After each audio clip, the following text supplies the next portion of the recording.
SSLC ಪರೀಕ್ಷೆಯಲ್ಲಿ ಹಿಂದಿ ಭಾಷೆಗೆ grade ವಿವಾದ.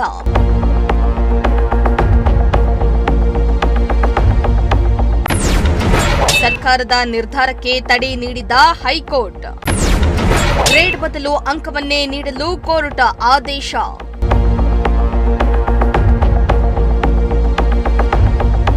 ಎಸ್ಎಸ್ಎಲ್ಸಿ ಪರೀಕ್ಷೆ ಆರಂಭವಾದ ಹೊತ್ತಲ್ಲೇ ರಾಜ್ಯ ಸರ್ಕಾರ ಮಹತ್ವದ ನಿರ್ಧಾರವನ್ನ ಕೈಗೊಂಡಿದ್ದು, ಎಸ್ಎಸ್ಎಲ್ಸಿ ಪರೀಕ್ಷೆಯಲ್ಲಿ ಹಿಂದಿ ಭಾಷೆಗೆ ಅಂಕಗಳ ಬದಲಿಗೆ ಗ್ರೇಡ್ ನೀಡಲು ಮುಂದಾಗಿತ್ತು.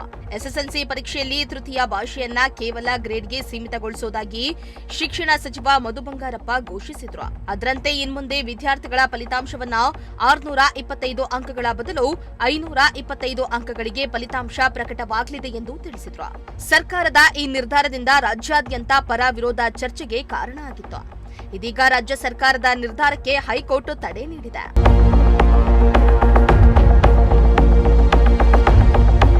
ಎಸ್ಎಸ್ಎಲ್ಸಿ ಪರೀಕ್ಷೆಯಲ್ಲಿ ಹಿಂದಿ ವಿಷಯದಲ್ಲಿ ವಿದ್ಯಾರ್ಥಿಗಳು ಗಳಿಸಿದ ಅಂಕಗಳನ್ನು ಕಡ್ಡಾಯವಾಗಿ ದಾಖಲಿಸಬೇಕು ಹಾಗೂ ಒಟ್ಟು ಫಲಿತಾಂಶದ ಅಂಕಪಟ್ಟಿಯಲ್ಲಿ ಸೇರಿಸಬೇಕು ಎಂದು ಹೈಕೋರ್ಟ್ ಮಹತ್ವದ ಆದೇಶವನ್ನ ನೀಡಿದೆ.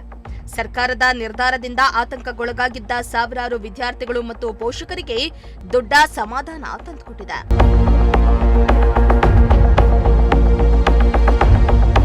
ಇನ್ನು ಹಿಂದಿ ವಿಷಯಕ್ಕೆ ಅಂಕಗಳ ಬದಲಿಗೆ ಕೇವಲ ಎಬಿಸಿ ಅಂತಹ ಗ್ರೇಡ್ಗಳನ್ನು ನೀಡುವ ಸರ್ಕಾರದ ನಿರ್ಧಾರವನ್ನ ಪ್ರಶ್ನಿಸಿ ಚಿಕ್ಕಮಗಳೂರಿನ ಸಹನಾ ಆರ್ ನಾಯಕ್ ಹಾಗೂ ಇತರೆ ಮೂವರು ಸಲ್ಲಿಸಿದ್ದ ಅರ್ಜಿಯನ್ನ ಹೈಕೋರ್ಟ್ನ ನ್ಯಾಯಮೂರ್ತಿ ಇಎಸ್ ಇಂದಿರೇಶ್ ಅವರಿದ್ದ ಏಕಸದಸ್ಯ ಪೀಠ ವಿಚಾರಣೆಯನ್ನ ನಡೆಸಿತು.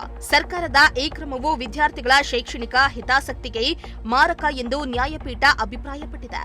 ಶಿಕ್ಷಣ ಹಕ್ಕು ಮತ್ತು ಪರೀಕ್ಷಾ ನಿಯಮಾವಳಿಗಳ ಪ್ರಕಾರ ಪ್ರತಿ ವಿಷಯದ ಅಂಕಗಳು ಪಾರದರ್ಶಕವಾಗಿರಬೇಕು.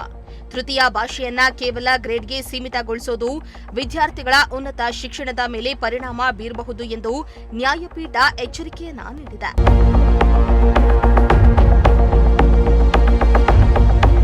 ಒಟ್ನಲ್ಲಿ ಎಸ್ಎಸ್ಎಲ್ಸಿ ಪರೀಕ್ಷೆಯಲ್ಲಿ ಹಿಂದಿ ಭಾಷೆಗೆ ಗ್ರೇಡ್ ಅನ್ನ ನೀಡಲು ಹೊರಟಿದ್ದ ಸರ್ಕಾರದ ನಿರ್ಧಾರಕ್ಕೆ ಹೈಕೋರ್ಟ್ ಬ್ರೇಕ್ ನೀಡಿದ್ದು, ವಿದ್ಯಾರ್ಥಿಗಳು ಹಾಗೂ ಪೋಷಕರ ಆತಂಕ ದೂರವಾಗಿದೆ. News desk Prajashakti TV, Tumakuru.